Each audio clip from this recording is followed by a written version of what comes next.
Good morning. Good morning. Uh, and good evening to you all. Uh, it is a warm, it is a warm May morning here in Manila, and I understand that this is quite an international audience uh, this evening, this afternoon, and this morning. Anyhow, I have some things to share with you, some slides, and I hope that uh, this is something that will stimulate, will prod us to rediscover again our calling, our ministry at this time. Uh,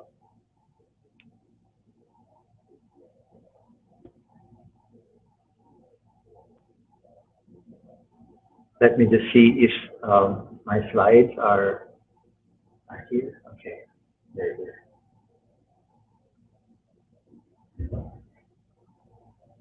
So I start with this image of our common home. Uh, in Filipino, we have a term for home. It's bahay, yes, but it's also tahanan. We say tahanan. And it comes from the root tahan. When the rain stops, we say tumahan na. The rain has subsided. It it has stopped. When our child is crying, we say uh, tahana, tahana, or in English, there, there, there. Uh, we say in our language, tahana, tahana. So tahana, home, is a place where where the rain subsides, where the tears stop falling. And this image of a common home, this image from Pope Francis himself, uh, is quite picturesque and something that I think we can easily resonate with. Uh, the crisis itself, if you ask me what this climate crisis is all about, is it's about people and things that we've sort of placed outside our home. The people we push outside, creation as well, that we push outside our home. And Pope Francis and our faith and our Lord Himself, I think it's just leading us to recover again uh, our mandate, our ministry to bring creation back. It is, after all, our common home, and yet we've alienated ourselves from this home. So just 3 points, really, and I'll try to breeze through these 3 points. What Christ may be telling us these days about the climate crisis and what we should do in response. I start with this mandate.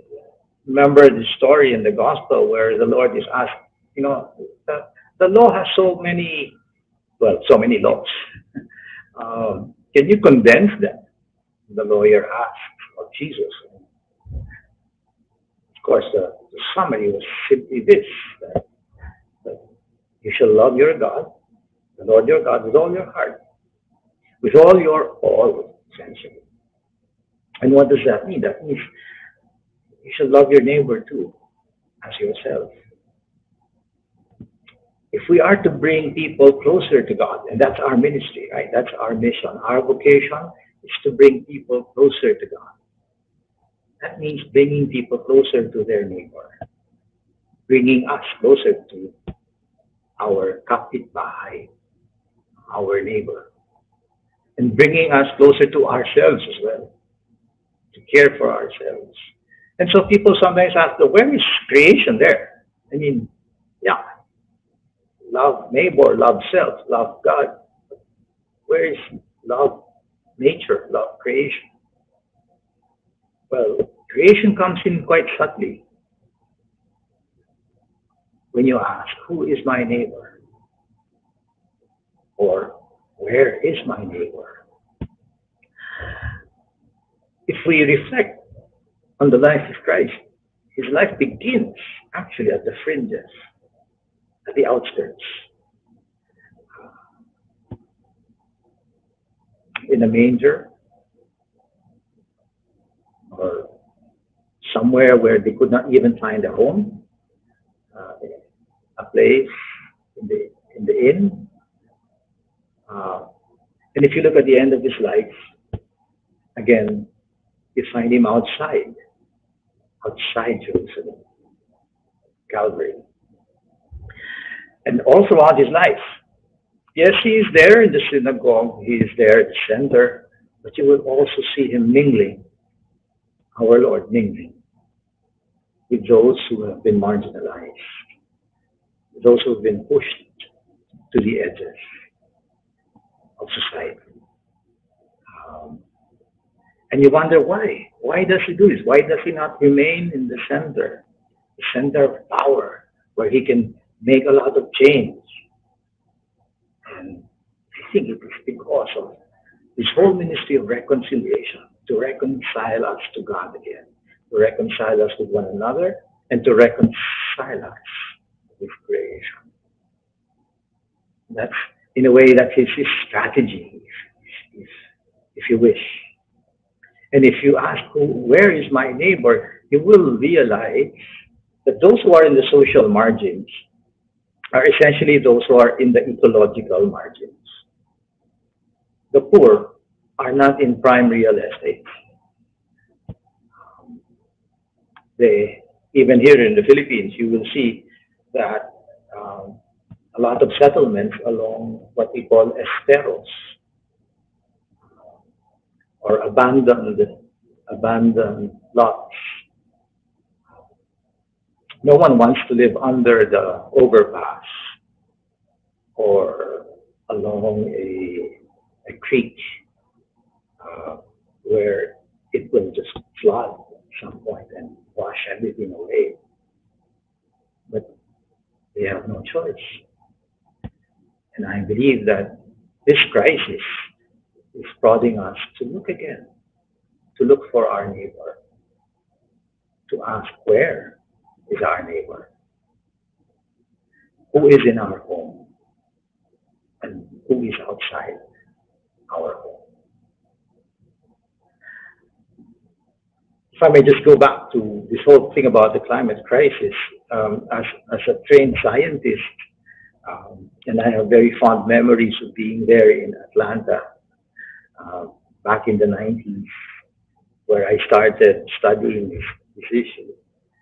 Um, I just wanted to say that, well, maybe it is something you already know, that the temperatures have been rising, and that is indisputable.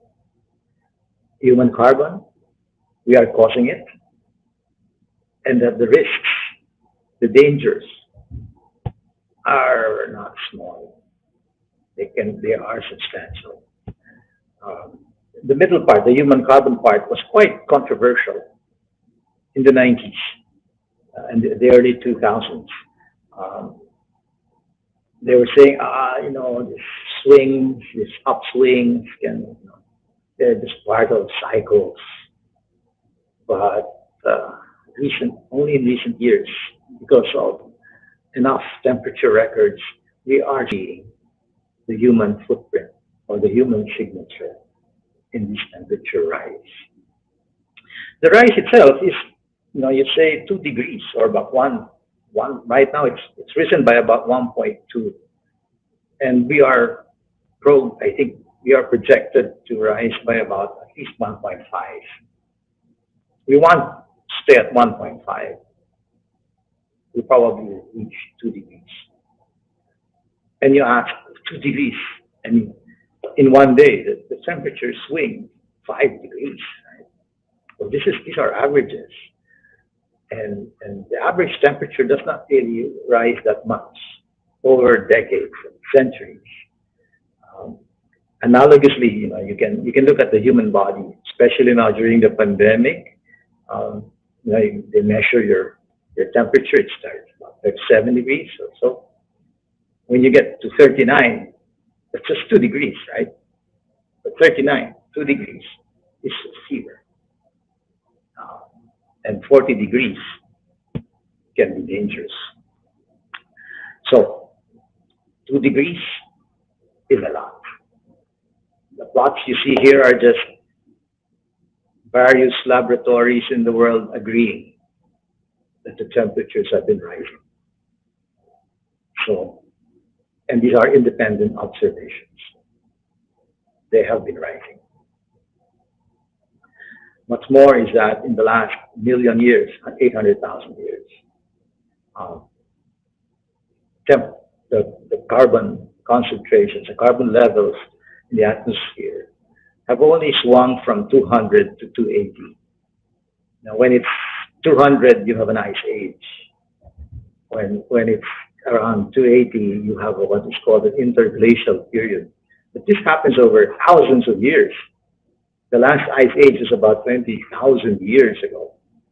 And we've entered into a stable period that is slowly becoming unstable.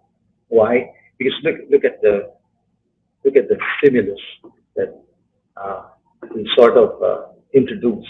We are now at 420, and it's a dangerous experiment that we are actually conducting. 420 is unprecedented. It's unparalleled in the last 800,000 years. We do not know how the Earth, how the planet will actually react to this uh, sudden injection of carbon, of planet warming gases.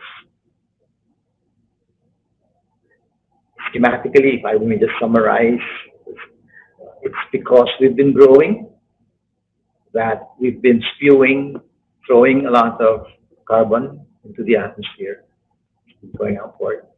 And this has led to temperatures rising, which rise has caused risk to also rise. If you're an insurance person, I think you know that premiums have increased, or that payouts have increased over the years because of the climate-related disasters. So again, this is backed by evidence too. Over time, risk has risen, and this risk in turn imperils that growth. What should we do?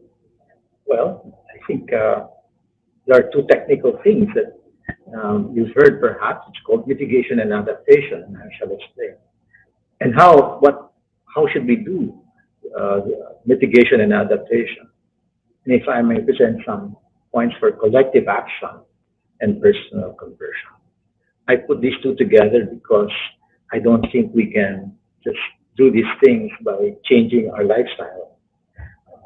We have to do things together, and not just one country, but all countries. I think one lesson from this pandemic is that what is happening in India, for instance, should worry us. Um, Even if we are all isolated or insulated from danger, if we do not take care of our neighbor who is out there at the edges, at the margins, we too will be affected. And so the need for collective action as well. What should we do? We should reduce the carbon, bring down the carbon as much as we can. And you will hear of net zero by 2050 as a goal that is being bandied about these days. Second is, well, aside from reducing the carbon, we should prepare for this storm that is on the horizon. We should prepare to reduce the risk. It's called adaptation. How should we do it? We should do it with fairness, with justice. Because, first of all, the carbon that's in there, that's right now floating in the air, has been caused by countries developing at different paces. You can see, for instance, that those who've grown fastest have the largest carbon footprints, and those who've not been growing as fast, emerging economies such as ours in the Philippines, or in Asia, in Africa, or Latin America, uh, our carbon footprint has been minimal. But this has led to one global temperature, and the risks that are borne by those who have emitted, who've thrown little waste, the risks are much more, much greater than those who have the resources. If you are poor, or first, if you are rich, if you have the resources and the connections, if you get sick, you will, chances are, you will have access to medical care, you have a hospital to go to. If you are poor and you get sick, the chances of your dying are much higher. So the risk is unequal. And that's why we have to be mindful of our differentiated responsibilities because of this, because of these consequences that are differentiated themselves. If we are to bring down carbon, we say, well, where is the carbon being thrown? A proxy indicator of carbon is really lights. And you can see that, for instance, the lights are on in the United States, Europe, even Japan over here. And even in the US, you can see that the lights are not even. The eastern part is quite lit up. Right? I when I give this when I show this picture to my students, to our students here in the Philippines, I say, look at the Philippines. It's just perhaps that's Manila. It's largely brown out or black out. Africa is dark. Asia, Southeast Asia is largely dark.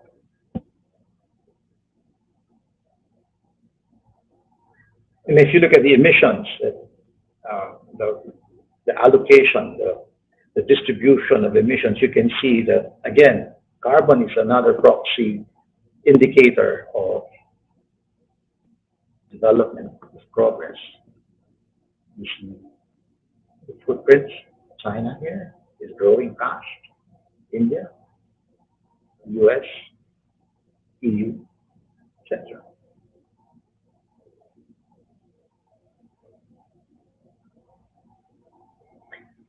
If you ask, well, where is the risk? You can measure risk sort of by counting. I know this sounds morbid, but counting deaths, mortality. And if you look at this plot, this global plot here, the ones in the red, they're the ones that get the storms, get the damages, year in, year out. And again, here, my point is that we see them more in the tropics, that the risk borne by the poor is greater than that of the rich. If we look at these risks, this is quite a confusing graphic, but it's just a snapshot. People were asked, scientists were asked, what's the difference between 1.5 and 2 degrees of warming? Is there a difference? And scientists took about a couple of years to come up with this and said, yes, there is a difference. And if you look at, let's say, coral bleaching, the difference between 1.5 and 2 degrees is the difference between 70% and 100% of coral reefs being wiped out. And this concerns us, especially those of us here in the Philippines, because, well, we are surrounded by ocean and we depend on the ocean. If you decimate coral reefs, you decimate fisheries, and you set up your people for hunger, for malnutrition. So this is something that is serious, So we want to keep things down to 1.5 if we can. We are already at 1.2. Uh, so we probably reach 1.5. And we hope to stay there this century. So two levels of response. We do things together, and there are also certain things that we can do on our own, personally, individually, or with our families. The first is, well, yes, collectively, and this is the goal. We are now at 51. Never mind, it's actually 51 billion tons, gigatons. We are now at 51, and we want to bring 51 to zero by 2050. And you can see here the various scenarios that are already being painted. If we don't do anything, we are setting ourselves for about 4 degrees, 4 to 5 degrees by the end of the century. That will be catastrophic. The planet will be here, yes, but I don't know how that, if we will be here, or how, I mean, the amount of suffering that will happen because of our inaction today. I don't think it will happen though, that we will reach 5 degrees or 4 degrees this century. I think we will do something. I prefer to be optimistic about this crisis. If you look at some scenarios like current policies, like even the so-called Paris Agreement, our promises and pledges are actually going to set us up to about 2 to 3 degrees. So not enough. We have to do more really, if we want to stay at 2 degrees or 1.5 degrees. We have to do more than what we promised. And that's why we have to start now. If we do not start now, it will be harder. If we keep kicking this ball down the road, let's say, oh, let the future generations take care of it by 2030 or 2040. Let our children and grandchildren worry about this. If we do that, it will be more expensive and it will be more difficult. The goal is to rewire our economy. That's not easy. We need to decarbonize, take the carbon out of our electricity, our cars, our trucks, our trains, our infrastructure, our buildings, cement, steel, and even the way we plant and produce our food. Just to give you an example, if we are going to get to zero by 2050, we need to decommission the internal combustion engine, the engine in your car that is fed by gasoline. That has to become fully electric. And that means perhaps electric cars in 10 years, 10, 15 years. Is that easy? I do not know. And that's why you need policy. You cannot just rely on volunteerism, on the goodwill of people that they will shift. And so the future is really electric. So we have to prepare now. We need to look at our urban and rural spaces, and we cannot just. I say we cannot just plant trees. We need to plant forests. We need to scale up. If we are to bring down the carbon, absorb the carbon that is in the air, bring them back to the ground. Waste, we need to again reduce, reuse, and recycle. These are things that can be done collectively and also individually. For adaptation, well, how do you increase resilience? When you get sick, how do you parry the blows of the virus or of the flu? You stay healthy. Right?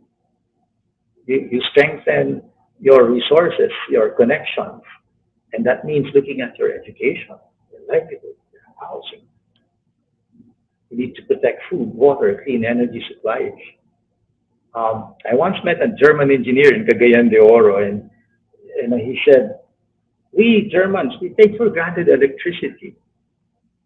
something so essential yet we take for granted because it's always there, electricity, 24/7. Well, when I was there in Cagayan de Oro a few years ago, and there were power outages every day, just like a way of life. A few hours, you had no power. Now, just imagine if that power will be cut, or if water supplies were cut. How will you adapt? Will you be able to adapt? In the Philippines, can you go back again to Tabo? Here in the Jesuit residence where we stayed during the pandemic, still the pandemic here in isolation, something happened to our water, our tank. So for months, we were using Tabo again. And I said, Mark, it's been a long time since I had Tabo because I've been used to showers, bringing pails of water. And, and anyway, so the point is just to protect those supply chains, those crucial supply chains, not to take them for granted. We take them for granted because the price is cheap. A bottle of water is cheap, but it takes a lot to actually produce 6 bottles of water. We need to renew our agriculture and marine resources. Um, we need to create social safety nets and networks, like insurance, to strengthen communication and warning systems. Collectively, we can support global climate advocacies. Now, there is this young woman, and maybe you've heard her, Greta Thunberg. She's quite angry, um, and I'm glad she is. She is quite angry. Um, she is worried, and I think we should listen to our children, the young ones these days, because they are the ones who are going to inherit this world. So much of what they hear contributes to their anxiety and their insecurity. Um, and that has, in a sense, prodded them to advocate for a safer, cleaner world. We need to strengthen our partnerships, not just with private sector, but even with civil society, because it's not only technology that will actually solve this crisis. It's not just market, it's also governance. And we know, I think we already know that a leader, a leader really makes a big difference. And so this is the third bullet. I hope we elect good leaders. And I hope that we also, as lay people, we can step up. Um, the political sphere is something that is not to be avoided, shunned by Christians. In fact, I think Christ calls us to also enter that sphere. Uh, Once there, I hope that our leaders will connect with global actors, with governments and institutions all over the world that are doing their very best to solve this crisis. And a good leader will always connect with the most vulnerable, the poor, when making decisions. In every policy decision, the good leader always asks, how? How will the poor be affected by my signature or non-signature? And good statesmanship is always strategic and for the long term, beyond their own political lifetimes. On a personal level, just a sampler, it's about 12 steps. First, think before you buy. Uh, Goal for low carb living is not just diet. You can we can influence the market by what we buy or don't buy. When we choose to buy what particular car or air conditioner or heater or a heat exchanger, I think things are shifting to heat exchange systems. Um, that I think individual choices can matter. if they are also brought together. Learn to build with Payuan. Sorry, Payuan is an Ivatan word in Batanes. In Batanes, Batanes is a northern one of our is our northernmost province, and they are lashed by typhoons every year. We get about 20 every year. Imagine hurricanes every year. So the people here are used to hurricanes. If you want to talk resilience, if you want to learn adaptation, go to Batanes. In Batanes, their houses are made this way. This is the house of Dakay. This house has withstood typhoons for more than a century, and they're built with 50 tons of limestone, 50 tons, and about 8,000 reeds, and about 45 cubic meters of ogon grass. The point is, if you are a family and building this house, you cannot build it on your own. In Batanes, it is actually the community that builds your house. Payuan means cooperation. In the Philippines, we have this thing called bayanihan, similar, payuan. Or you may have heard of the community pantries that have sprung up here in the Philippines these days. It's there. It's sort of embedded in our culture that we cooperate uh, to build something that is not our own, that is someone else's, but someone who belongs to our community. Well, personally, if you want to stay healthy, unplug. Let go of the wires or the wireless or the phone every so often. Um, I, we tell this to our students, who are always glued to their plastic screens. Uh, I think it's important, especially now in this pandemic. If you want to quell mental anxiety, um, it's important to unplug yourself and find a certain rhythm, a rhythm of life, as well as variety in the ordinary. Care for some space. Doesn't have to be an entire forest, really. It can be a segment of a street, sidewalks, lights, parks, um, public schools, toilets, some waterway.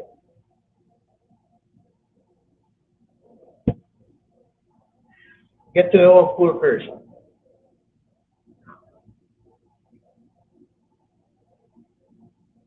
I, you can, it's not just to give something to them.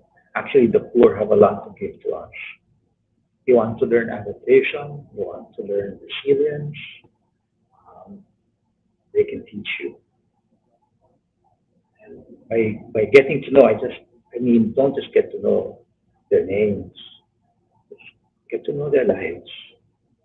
Um, the poor also have, somehow they, they are close, they are close to God. Uh, and it's not out of desperation. There is genuine love. So I don't mean to romanticize this. I mean, the poor can just be as selfish as we are, but they're also human. But there's something about being poor, about being what the so-called anawim, uh, forgotten of God. There's something about them that is graceful. With others, plant something that will last beyond you, and something that you know will not be uprooted by someone after you.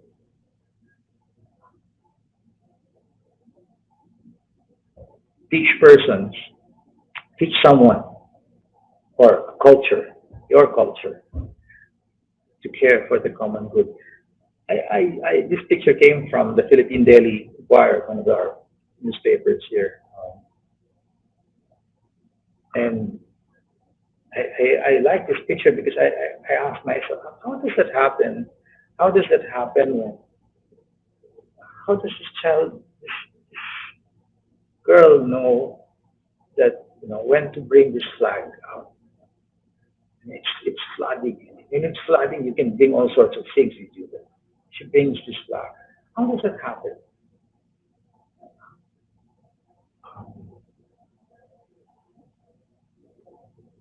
How do you enlarge the radius of your concern beyond your tribe, beyond your region, beyond your country? In the opening song of praise, he said, God, you are larger than life. I think we need to teach each other to care for things larger than ourselves. And so if we can teach others, we can also, in the very process of teaching others, we also get to teach ourselves to care for things beyond our families, beyond our parochial, narrow concerns. From the man himself, simplify, simplify. This was in Leyte. In Leyte, which is ground zero for Typhoon Haiyan, Typhoon Yolanda, the strongest typhoon to have ever hit the earth back in 2013. And it began to rain. And so, of course, they gave Pope Francis a special raincoat that was designed for popes, I guess. They know what Francis said? No, no, no, no. Give me what they are wearing. What are they wearing, the people? What are they wearing? So that's his raincoat.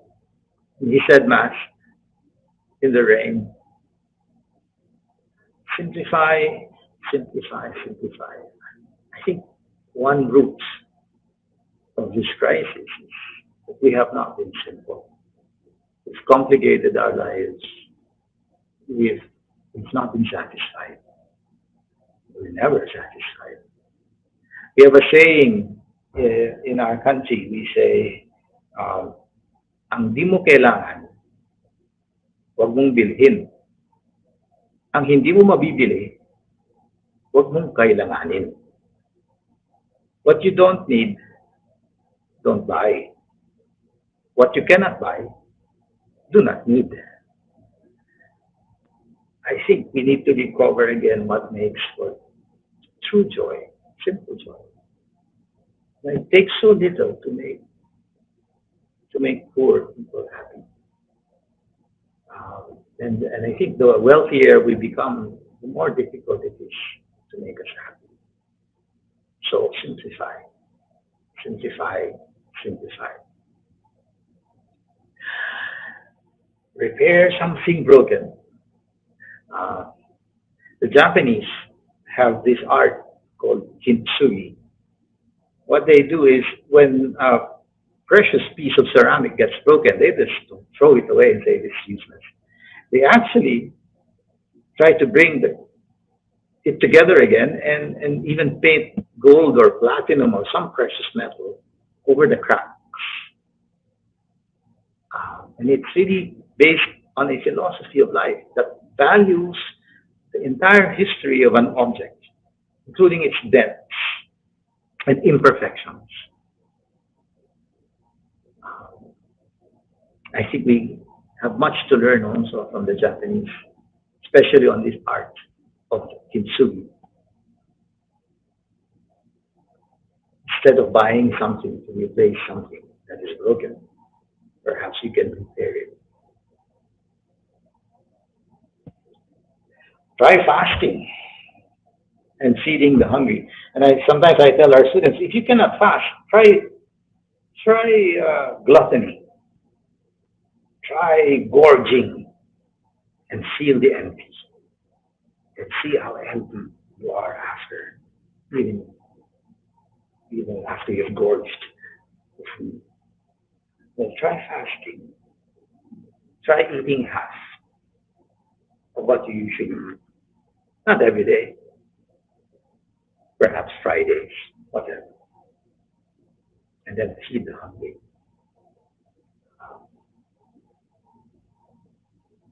Say grace before and after meals. Perhaps you say grace before, but after too. And I think the point really here is that to say thank you means to acknowledge that everything is gift. Life itself is gift, even life. And the Eucharist is a reminder, well, it's a reminder again and again uh, that is given to us to for us to realize that reality is a sacrament. Even simple bread, even simple wine can lead us closer to God. You know, scientists wonder what is matter? What is matter? Actually, we do not know. Uh, you can probably have many experiments to figure out how you can come up with an electron or a quark, but no one really knows what matter is all about. Uh, from the point of view of faith, we know that matter is graced. All the world is graced by the Spirit, the Lord. And this notion of sacramentality is so crucial, is so essential to us, to our faith. And it need not be the seven sacraments. As one author said, even a sandwich can be a sacrament. Even if that sandwich is prepared for those we love, even if that sandwich is prepared with hurried, hectic love, but if it is prepared with love's direction, if it is prepared with concern for one's beloved, that sandwich can be a sacrament. Make a box for your valuables. I don't know if you've done this, but it's good. It might sound morbid, you know. When the pandemic struck, I personally I did not know whether I would live. So I said, well, if I were to die tomorrow, what would I leave? So I started preparing a box, a little box. So these were the things that are dear to me. Well, if you were to prepare a box dear to you, what would that box contain? Would it be money? Is that important to you? Money? Will it be people? If people put pictures, what will summarize your life? Put that in a box. Not in a balikbayan box, that's large. Maybe a small candy box. So that you will be forced to know what it is that truly matters in your life. Lastly, reconnect with God. This crisis is actually a spiritual crisis, as Pope Francis would say. It is not just a technical, environmental, material crisis. It's a crisis of the spirit. We've sort of dislodged God, and our taking him out of our lives has worsened, has led to this crisis. And so it is good to go back again to the source, to our faith. And in the beginning, we are told, and this is the creation story, we were created from the earth. Um, and we were settled in this beautiful garden. The garden has been entrusted to us. And in this garden, we were told to take care of it, to cultivate it, and to care for it. Abad Shamar. Those two Hebrew verbs. To cultivate means to work on it, to touch it, and to transform it. Because the world is far from complete. It needs a human touch as well. But at the same time, though, we are told not to touch it, not to touch all of it, at least, to preserve parts of it, to keep, to guard, to keep guard over this, over this garden. That will require discernment. And I think at some point, sometimes we've overstepped our boundaries. We've breached some, some of our, some of these systems that have been our life support systems. So this, we need to go back. We need to go back to God, who is our hope. We need to come home again. I end with this. Maybe you've seen this picture when Typhoon Haiyan or Yolanda had about 320 kilometers per hour winds. That's quite devastating. Sea levels rose to about 7 meters in Tacloban, David. When this when this typhoon struck, massive amounts of aid came to the Philippines. Um, all sorts of international organizations and countries. The smallest donor was actually a 6-year-old boy named Shuichi Kodo. And he actually, what he did was he broke his piggy bank and took out all his savings in that small piggy bank, put it in an envelope and gave it to us. Um, when I look at this picture, I say to myself, we are not without hope. His children from far away, who do not know even the Philippines, his children from far away can care for others. His children from far away can know what needs to be broken. I think we can be trusted. We human beings can still be trusted to keep and care and cultivate this garden that has been entrusted to us.